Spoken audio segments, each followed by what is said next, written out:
Tomin'ny olombelona na ny zanak'olombelona ny taranaky Adama sy Eva zany. Na teo amin'ny taranaky Jakoba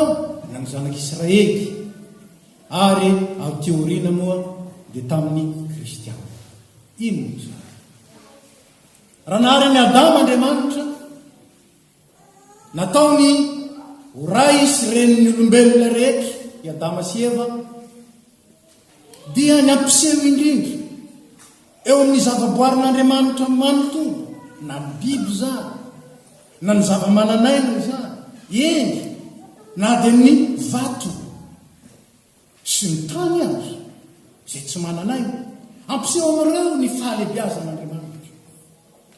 Ary zany raha tena mbarany mpanao salama, ny lanitra mitony voninahitr'Andriamanitra, ary ny tany mampiseho ny fahalebiazana. Zany Andriamanitra lehibe, Andriamanitra be voninahitra, Andriamanitra tompony hery sy ny fahefana rehetra, ary Andriamanitra be fitiavana. Zany Andriamanitra zany no te hiseho, te hanambarany tenany amin'ny alalan'ireo olombo antso. Nantsona tamin'izany Adama tsy nahatanteraka, ozona azy no nilovan'ny tarana. Ary dia mifidy lala-baovao Andriamanitra, mifidy firenena anankiray tamin'ny alalan'ny mpanompony anankiray dia i Abrahama. Ary zany firenena natsangany tamin'ny alalan'i Abrahama izany,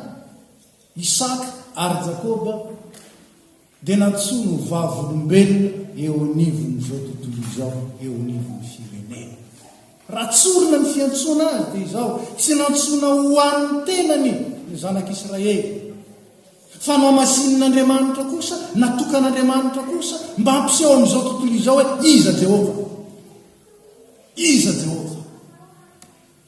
Hitatsika fa tsy nahatanteraka izany ireo taranaky Jakoba. Tao amin'ny Davida dia fa niseho sady ny fahalemena, na izany aza mbola ny tanan'Andriamanitra ny fanekeny. Tao amin'ny Solomona izay nomeny ny fahendrena tsy misy ko azy, dia nasehon'Andriamanitra koa zany, kanefa rehefa antoky Solomona, tokony fatatsika moa zany, dia niala tamin'Andriamanitra izy satria nanambady jentilisa,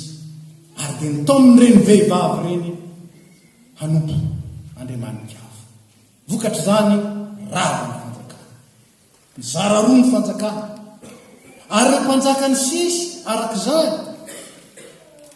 sy ireo vavolombelon'Andriamanitra napetrany teo mpitarika an'Israely zany, dia mivily anika tsy tateraky n'Israely ny mission izay napetraka tamy, dia nampiseho ny atsaran'Andriamanitra, nampiseho ny herin'Andriamanitra. Ary vokatry zany dia inona ny zavatra niseho, ary satria tsy tsara izy dia nandova fahasimbana, ary satria tsy nitoky tamin'ny herin'Andriamanitra izy dia rava resy ny fahavalo. Zany ty Israely ity tsy nahatanteraka ny mission an'Andriamanitra izy, anika dia lasa kopaka. Izy anefa no nifidian'Andriamanitra, izy anefa no nitokisan'Andriamanitra, izy anefa nefa natokan'Andriamanitra, nataon'Andriamanitra ho rehareha, tsy misy tahaka anao. Kanjo manjary firenena levona afa-baraka, manjary latsa. Haitsika tsara hira malaza teo amoronyon'ny Babilôna no ny hirahira fahalelovana ny zanak'Israely, hira fandatsana. Manjary hira fandatsana, hira fahatserovana ny Jerosalema. Zany ty firenena saingy zao. Lay Andriamanitsika dia Andriamanitra mafilo, mafilo amin'ny fitiavana, ary mafilo amin'ny fikasany hamonjy izao tontolo izao. Rehefa tsy nahefa ny mpanjakan'ny Israely sy ireo olom-boafidy tao amin'ny Israely, rehefa tsy nahavita zany, jentilisa ny natsangan'Andriamanitra. kirosy zay mpanjaka asirianina navelan'andriamanitra andresin'ny babiloniana ny babiloniana tamin'izany nandresin'ny zanak'israely ny mpiteny tanteraka ny joda sy ny jerosalema potika tanteraka reo potika nidorana may kila firehetra jentilisa anankiray ny natsangan'andriamanitra kirosy ny rany amoaka lalàna ary nanome fahafanany zanak'israely afaka mody ianareo fatatsika izany amin'ny tantarany Ezra sy Nehemia izay nanaovany kirosy dekre mihitsy narovany kirosy mihitsy nomena laissez-passer tsisy mahazo maninona nionareo fa andeha hanangana ny tanànan'Andriamanitra izy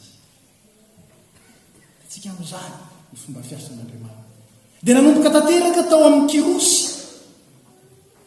ilay teny izay tanteraka tao amin'ny Jesosy Kristy ny vato izay nilaviny mpanao trano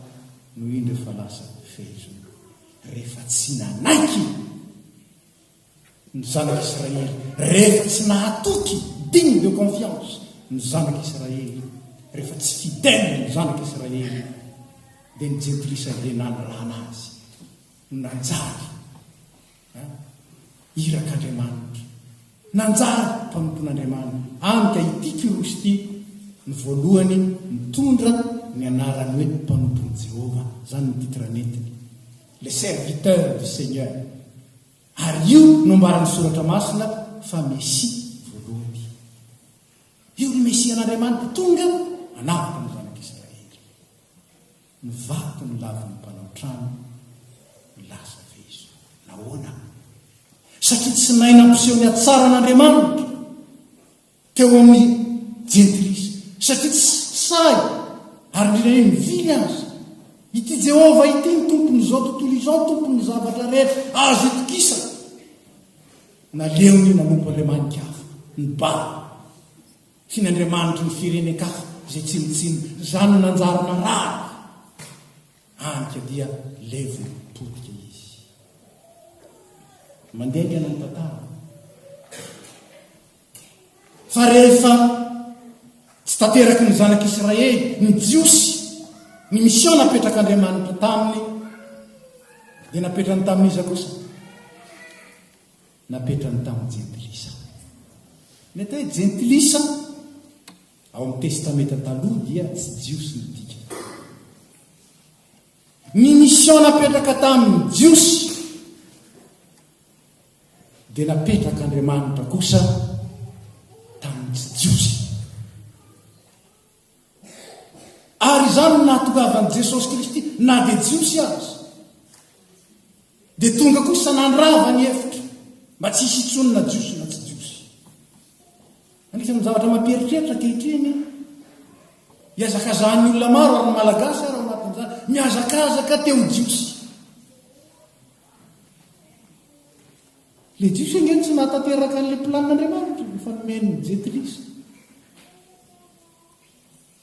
ahoana miazakazaka ao jiosy efa tao amin'ny Jesosy Kristy ilay taranaka marina fa taranaka jiosy fa nisy jentilisa koa tao ary jentilisa mpanota koa miaza tahaka ny Rahaba izay razamben'i Jesosy ilazana ny vaty ny laviny mpanao trano ny tonga fezo dia nifidiny tsy jiosy izy zany sasy ianao zany tsika rehetra gasy rehetra zany tsika zao ny atao hoe jentilisa izany hoe tsy jiosy natson'Andriamanitra tao amin'ny alalan'i Jesosy Kristy ary zany nifalian'i Paoly indrindra tamin'ny fiangonana tany Tesalonika izany hoe tsy tany amin'ny firenen'ny Joda any amin'ny firenena Grika any Andriamanitra ny mananga ny fiangonana fantatray ry rahalahy mahalala an'Andriamanitra ny fifidianana anareo ianareo zany fifidianana zany sélection akory hoe tahaka ny élection ataotsika fa dikany hoe fifidianana eto dia ny fanokanana nakananareo manokana ny sotonina tao amin'ireo olona marobe vahoaka marobe nasorona tao anareo ary natokany anareo zany ny fifidianana anareo aniny mba ho vavolombelona ka tsy vavolombelona miteny ihany ianareo izy tamin'ny fiangonana tamin'ny Tesalonika fa vavolombelona tamin'ny hery sy ny fanahy masina ary ny fatokina be fidélité la puissance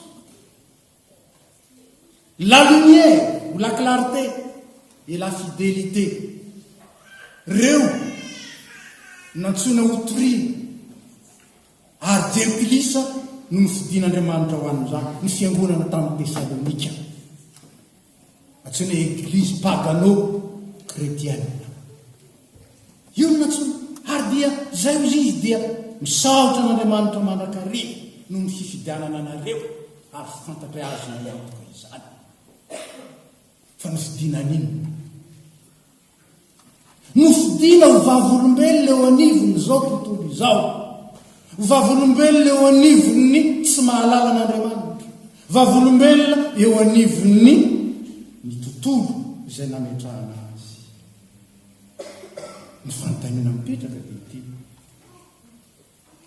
so angeny ka adinony kristianina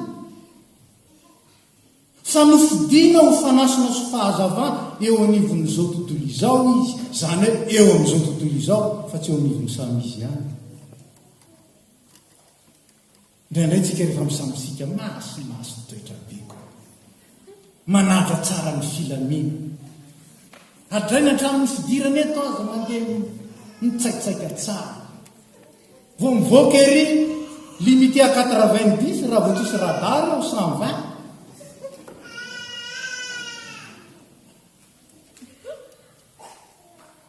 manahoana ny fijorotsika ho vavolombelona fahamarinana eo anivon'izao tontolo izao zay tsy mahalala n'Andriamanitra so irenydray nge ny ampianatra atsika any amin'ny fahamarinana sy ny fahitsina dia tahaky ny krosy so dia ny tsy mahalala n'Andriamanitra ndraiky ny ampafantatra atsika ny atao hoe fahamarinana ny atao hoe fitiavana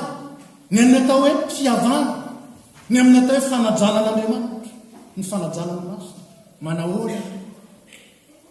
ny salamo vakitsika dia manatona ny Jehova amin'ny fiaingona masina dia marina tokoa fa indraindray isika adiny roa mihitsy ny omana alohan'ny tongavana ty rehefa lady maray fa 5 minitra ny mana ny fanasiny sana manahoana rehefa fa io nge ny tena fitafitsika e io nge ny entina manatina ny tompo e fitafiana madio dia fo zay voadio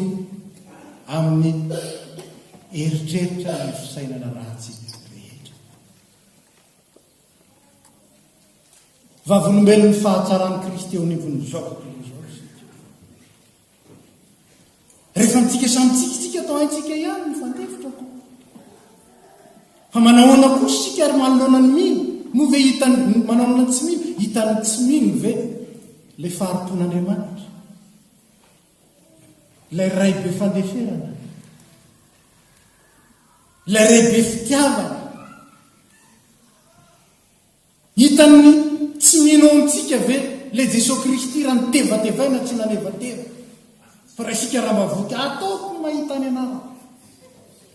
nga ny anaranao tsy no netinao fa tsy ny anaran'i Jesosy ataovy mahita ny anaran'i Jesosy izy raha olona zany anaran'i Jesosy zany anaran'ny fampiavana fa tsy ny anaran'ny valifaty mo tena mahita ny faharopon'Andriamanitra tokoa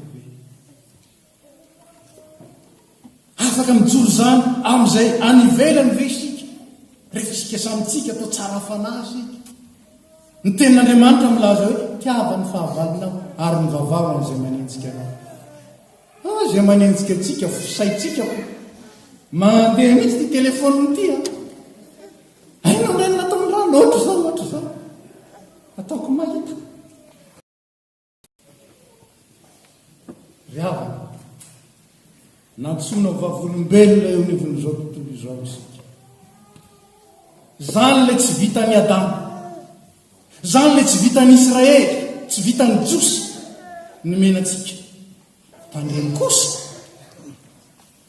sao rehefa nomenatsika zany ka faly ritsika mitsara ny mpanjakan'Israely mitsara ny Jiosy kanefa nay isika tsy mijery akory ny andry eo amin'ny masitsika. Rehefa tonga ny fariseo any anatinan'i Jesosy dia laza nantany mety ve ny mandovola ho an'ny Kaisara sa tsy? Dio Jesosy hoe aiza le vola saron'izany eo? Sarin'ny Kaisara, any Kaisara aloavo any Kaisara zay tokony any Kaisara. Inona nihitry zany? Fanajana ny fandaminana. Ny epistily ho an'ny Romanina sy ny Petera dia milaza tsara mihitsy ny amin'ny tokony hanajantsika ny fitondrana ny fandaminana izay natao fa mbola hampahamohan'Andriamanitra isika indray nitady hampamoaka azy. Tsika nge tsy mahandry ny fitsaran'Andriamanitra tsika. Ny famalina ho Jehova andraso aloha. Fantataraiky teto rehefa avy ny fanavizava teo izy dia nitorina ny tenin'Andriamanitra dia ny raisiny ny tana raisiny ary lalao izy dia tsara fihavanana aminao azay fa zay ny Jesosy ny tsika roa lahy am'izay zao dia navokiny ny tana. Tsy zany iza ilay tompony sary zay eo amin'izay ho tompontsika fiarahantsika. Iza moa zasy ianao tsy efa nataon'Andriamanitra araka ny endriny. Zany endrika Andriamanitra zany ny tia mitorina aseo izay any Kaisara ny lalàny Kaisara eny arao zany fa tady dio kosa fa zay any Andriamanitra koa tokony ao rantsika zany. Inona ary zany? Dia ny endrika Andriamanitra eo amintsika. Aza misy avela tsy ho voaloha asehozy. Ary raha mamaky ny Galatiana toko 5 eo isika dia hitatsika eo ny vokatry ny fanahy sy ny vokatry ny nofo. Ireo vokatry ny fanahy ireo ny tian'ny tompo ahafahafatsika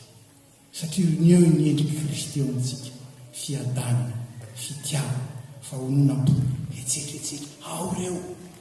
amin'ny fotoana manaraka dia mipojerentsika miaraka amin'ny ankizy mikasika zany fa zay tiana hafaritana indrindra dia iteny ilaintsika ny mivory tahaka zao, ilaintsika ny miaino ny tenin'Andriamanitra, ilaintsika ny fampahery sy ny fampitombo amin'ny finoana. Fa raha toy zany finoana izany, raha toy zany faherezana avy amin'Andriamanitra zany hokobonitsika fotsiny eto dia tsisy dika ny ipetrantsika amin'izao tontolo izao. Aleo faty-rapitso ihany tsisy lanatsika. Fa nahoana zasy ianao ny mbola velona ry apetrana amin'izao tontolo izao, apetrana eto amin'ny tanàna ny tolozy ity satria tian'Andriamanitra ho vavolombelona eto amin'ity tanàna ny tolozy ity amin'ny olona rehetra zay mifanerantserantsika, na any am-piasana, na any am-pianarana, na any am-fivezivezena, na any an-tsena, na any amin'ny métro, na any anaty bus, na eny an-dalana. Tian'Andriamanitra isia hoe Kristy manahoana ny velona atao anatsika